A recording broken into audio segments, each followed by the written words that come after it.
Picture this: the faint hum of a refrigerator in a house so still, it feels like the walls are holding their breath.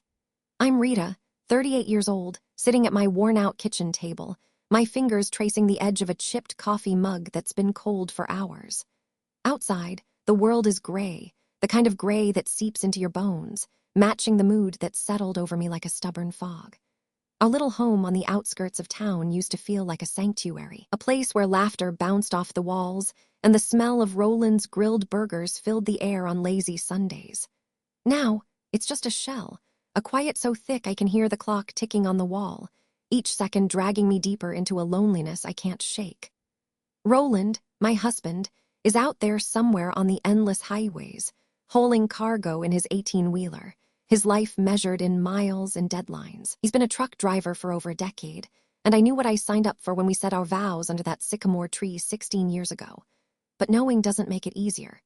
Days stretch into weeks sometimes, with nothing but the rumble of his voice over a crackling phone line to remind me I'm not entirely alone. "Hey Rita, just checking in. Be home soon," he'll say, his tone gruff, worn down by the road. I can picture him, hunched over the steering wheel, his tired eyes scanning the horizon, oblivious to the way I've started to fade in his absence. Our conversations are clipped now, reduced to logistics: bills paid, groceries needed, weather updates.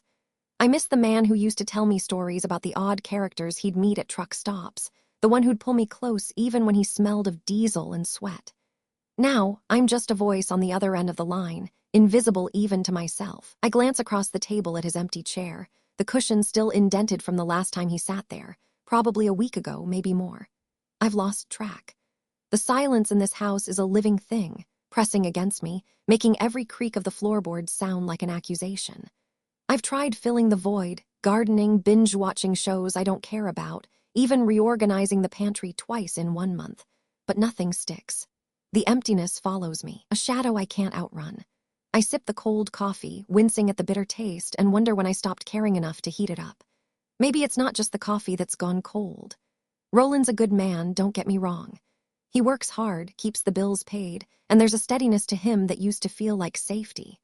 But the road has carved lines into his face, deepened the furrow in his brow, and somewhere along the way, it carved a distance between us two. I see it in the way he looks right through me sometimes, like I'm not even there. That look, it cuts deeper than I can say. So here I am, wrestling with a thought I never imagined I'd entertain. I need something, someone, to pull me out of this fog, even if just for a moment. I can't keep drowning in this silence, waiting for Roland to come home and magically fix what's been breaking for years. My hand hovers over my phone, the screen glowing like a tiny beacon in the dim kitchen light. My heart's pounding so hard I can feel it in my throat as I scroll to Quentin's name. We go way back, old friends from before Roland, before this life. He's always been there, a quiet presence, someone who listened when I needed to spill my thoughts. I tell myself this is nothing, just reaching out to an old friend, but my trembling fingers betray me as I type out the message. "Hey, you free to meet up? Need to talk?" I hit send before I can overthink it, and the rush hits me like a wave. Adrenaline, guilt, excitement, all tangled up together. I'm lying to myself, saying it's just a harmless chat, a way to fill the void that's been eating at me. But deep down, I know it's more than that. I can't admit it yet, not even to myself. I suggest a place far from prying eyes, somewhere no one would think to look for me. The Sunset Lodge, a rundown motel on the edge of town, comes to mind. I've driven past it 100 times on my way to the grocery store, always noticing the flickering neon sign but never imagining I'd have a reason to stop there. It's the kind of place that's seen better days, the kind of place where people go to disappear for a while. Perfect. I grab my keys, my old sedan waiting in the driveway like a reluctant accomplice. The drive over feels surreal, the world outside my windshield, blurring into streaks of dusk and shadow. My hands grip the steering wheel tighter than necessary, knuckles white, as I try to steady my breathing. The neon sign of the Sunset Lodge comes into view, buzzing faintly, half the letters burned out so it just reads Sun Lodge. It's almost poetic, like the light's gone out of my life too. I pull into the lot, the gravel crunching under my tires, and park in the shadows at the far end, away from the few other cars scattered around.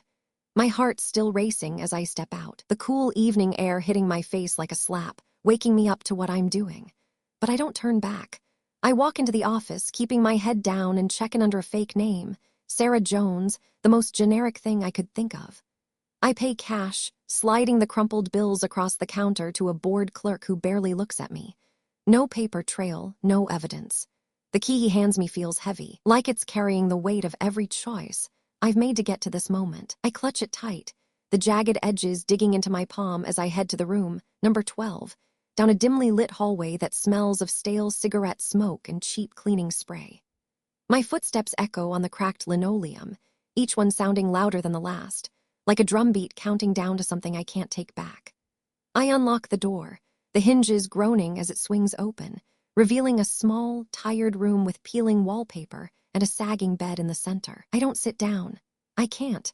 I just stand there, staring at the faded floral bedspread, my mind racing with 1,000 reasons to leave before Quentin even shows up. But then I hear the faint crunch of gravel outside, the sound of a car pulling in, and my breath catches. It's too late to run now. The knock on the door is soft, almost hesitant, but it might as well be a thunderclap for how it jolts me. I open it, and there he is. Quentin, looking just as I remember him, maybe a little more worn around the edges, but with those same kind eyes that always seem to see right through me. He gives me a small, uncertain smile, and for a moment we just stand there, caught in the awkwardness of old friends meeting under strange circumstances. "Hey, Rita," he says, his voice low, familiar, like a song I haven't heard in years. "You okay?" I nod, though I'm anything but, and step aside to let him in. The door clicks shut behind him, sealing us in this tiny, suffocating space, and suddenly the air feels heavier, charged with something I can't name. We start with small talk, sitting on the edge of the bed because there's nowhere else to go. We reminisce about the old days, high school pranks, late-night drives with the windows down, the kind of memories that feel like they belong to someone else now. His laugh is the same, warm and easy, and it pulls at something deep inside me, a longing for a time when life wasn't so heavy. But the nostalgia can't hold us for long. The conversation shifts, almost without me realizing it, and before I know it, I'm spilling everything.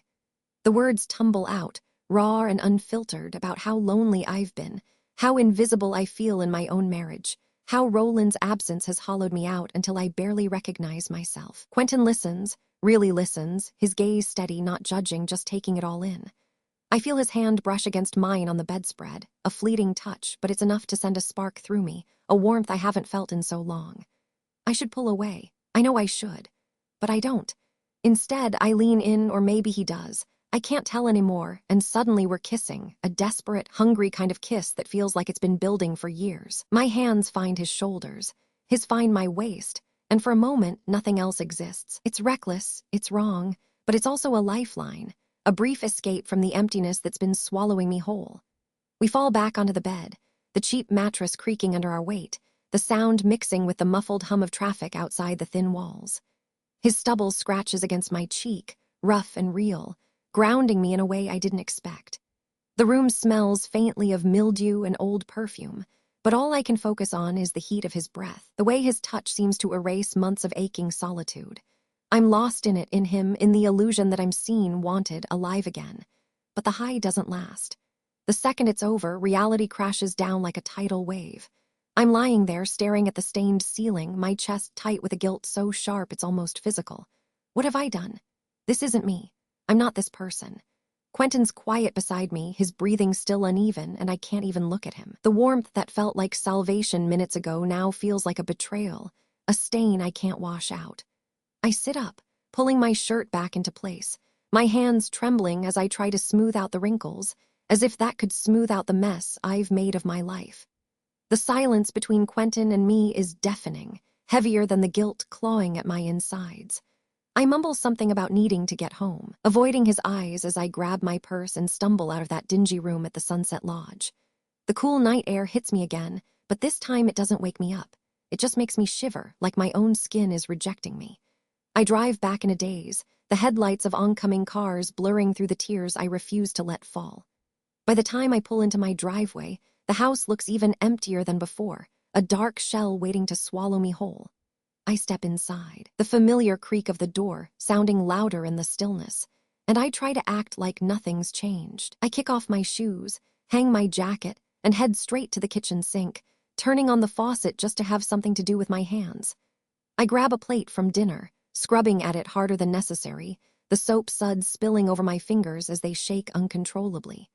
I can't stop them, no matter how hard I grip the sponge. My eyes keep darting to the hallway, to Roland's jacket hanging by the door, the one he always wears on his hauls. It's not there yet. He's still out on the road. But I can picture it so clearly, a silent reminder of the life I'm supposed to be living. I force myself to focus on the dish, on the water, on anything but the memory of Quentin's touch still lingering on my skin. I tell myself I can bury this, lock it away somewhere deep where it can't hurt me, where Roland will never find it. But even as I think it, I know it's a lie. The next day, or maybe it's 2 days later, time's a blur now, I hear the familiar rumble of Roland's truck pulling into the driveway. My heart lurches, a mix of relief and dread twisting in my chest. He's home. I plaster on a smile, the kind I've practiced in the mirror 1,000 times, and open the door before he can even knock. He looks exhausted, his broad shoulders slumped under the weight of too many miles, his face etched with lines that seem deeper every time I see him. "Hey, Han," he says, his voice rough like gravel, and he drops his duffel bag by the door as he steps inside. I nod, murmuring a quiet hey back, and busy myself with getting him a glass of water, anything to avoid meeting his gaze for too long. He slumps into his chair at the kitchen table, the same one I've been staring at for weeks, and lets out a long sigh, rubbing the back of his neck. For a moment, it feels almost normal, like we're just a tired couple at the end of a long day. But then I notice the way his eyes narrow, just slightly, as he looks at me over the rim of the glass. "So, where were you 2 nights ago?" he asks, his tone casual, almost too casual, like he's testing the waters. My stomach flips, and I nearly drop the dish towel I'm holding. I turn away, pretending to wipe down the counter, and stammer out a response about running errands, picking up some things from the store downtown. My voice sounds thin, even to me, like it's stretched tight over a lie that's about to snap. I keep my back to him, hoping he can't see the way my shoulders tense, the way my hands clench around the towel. But Roland's not done. He sets the glass down with a small clink, and I hear the chair creak as he leans forward.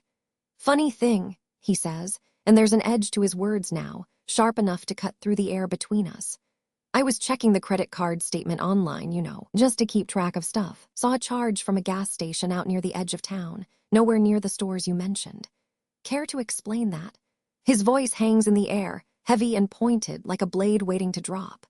I freeze, my hand mid-wipe on the counter, the damp towel suddenly feeling like it weighs a ton.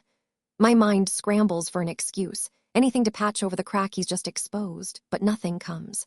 The kitchen feels smaller now, the walls closing in, the hum of the refrigerator louder, like it's mocking my silence. I force myself to turn around, meeting his gaze, and I see it, doubt, suspicion, and something else, something that looks a lot like hurt. It cuts me deeper than I expected. "Roland, I start, but he holds up a hand, stopping me cold. "Wait, there's more," he says, his tone low, almost too calm, like the quiet before a storm. He reaches into his jacket pocket and pulls out a small, folded piece of paper, smoothing it out on the table with deliberate care. My heart stops as I recognize it. A crumpled receipt, the edges worn, the ink slightly smudged, but the words still clear enough. Sunset Lodge. My breath catches in my throat, sharp and painful, as he slides it across the table toward me, his eyes never leaving mine. "Found this in the glove compartment when I was looking for the registration papers. Dated 2 nights ago, same time as that gas charge. Same area, too. Funny coincidence, don't you think?" His voice is steady, but there's a tremor beneath it, a crack in the armor he's trying to hold together. I can't move. I can't speak. My eyes are locked on that receipt, that stupid, careless piece of evidence I forgot to throw away, and it feels like the ground is crumbling beneath me. My palms are slick with sweat, sliding against the edge of the counter where I'm gripping it for support. My throat feels like it's closing up, each swallow a struggle, and the room starts to tilt, the edges of my vision blurring as panic claws its way up my chest. I can hear my own heartbeat, a frantic drum in my ears, drowning out everything else. He's waiting for me to say something, anything, but the words are trapped, tangled up in the mess of guilt and fear that's choking me. "Rita," he says, softer now, but still firm, leaning forward in his chair, his hands clasped tight on the table. "I also talked to Mrs. Hargrove next door. She mentioned seeing your car pull out late that evening, said you looked like you were in a hurry. Didn't come back for a few hours, so I'm gonna ask you one more time. Where were you?" His eyes search mine, piercing, pleading almost like he's begging me to give him a reason not to believe what he already suspects. I want a lie. God, I want to keep spinning the web I've been weaving, to tell him it was nothing, a mistake, a quick stop for something trivial.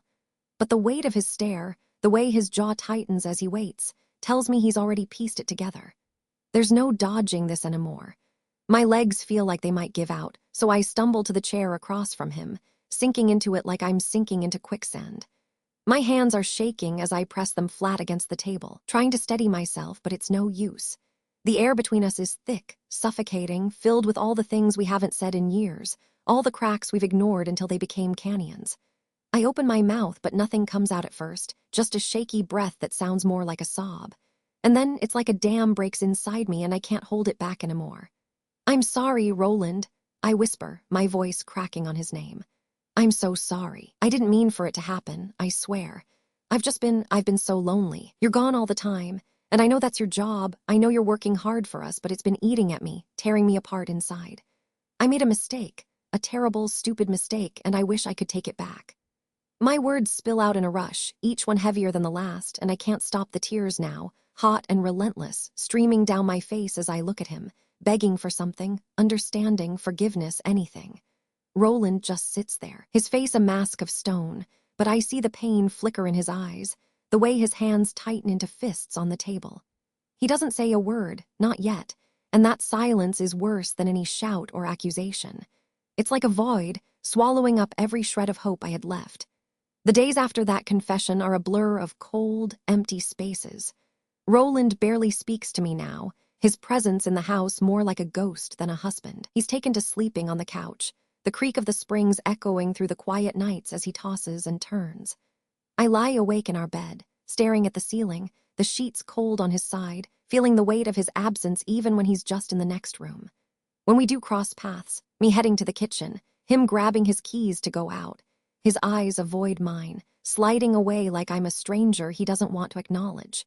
It's a different kind of loneliness, sharper, more cutting because it's not just distance anymore. It's rejection, raw and unfiltered. I want to reach out to touch his arm to say something that might bridge this chasm between us, but every time I try, the words die in my throat, and I'm left standing there, frozen, watching him walk away. A week or so later, I'm scrolling mindlessly on my phone, trying to distract myself from the suffocating tension in the house, when I stumble across something that stops my heart cold. On a local forum, buried in a thread about weird happenings around town, there's a grainy video clip labeled "Sunset Lodge Late Night Mystery." My hands tremble as I click play, the screen flickering to life with security footage from that night. It's low quality, the image distorted by shadows and static, but I can make out the outline of my car pulling into the lot, the timestamp matching the exact hour I was there. My face is blurred, just a smudge of pixels where my features should be, and for that, I'm grateful. But it's not enough to stop the panic clawing at my chest. The comments below the video are a mix of idle curiosity and cruel speculation, people tossing around theories about who it could be, what they were doing at a place like that. "Cheater caught on cam," one user writes, followed by a string of laughing emojis that make my stomach churn. I slam the phone down on the table, my breath coming in shallow gasps as I wonder who else has seen this, who might be piecing together the puzzle even now. Was it the clerk from the motel, tired of boredom and looking for a cheap thrill? Or someone else, someone closer, watching from the shadows? The paranoia creeps in like a fog, wrapping around every thought, making me jump at every creak of the house, every unfamiliar car that passes by on our quiet street. I try to erase the traces of that night, as if that could erase the damage. Late one evening, I sit at the kitchen table again, the same chipped mug in front of me, and I scroll to Quentin's number in my contacts. My thumb hovers over the delete button for what feels like forever, memories of his voice, his touch, flashing through my mind like unwanted ghosts. Finally, I press it, watching his name vanish from the screen, and it feels like I'm cutting off a piece of myself, a piece I never should have let grow in the first place. But it doesn't bring relief, only a hollow ache, a reminder that deleting a number doesn't delete the past. The next day, I'm driving to the store, taking the long route just to clear my head, when I pass by the Sunset Lodge. That flickering neon sign pulls me in, and before I know it, I'm parked outside, wondering if stepping inside might finally help me find the closure I've been seeking. Don't forget to subscribe, like, and comment if you enjoyed this story. This will help us create more engaging stories for you.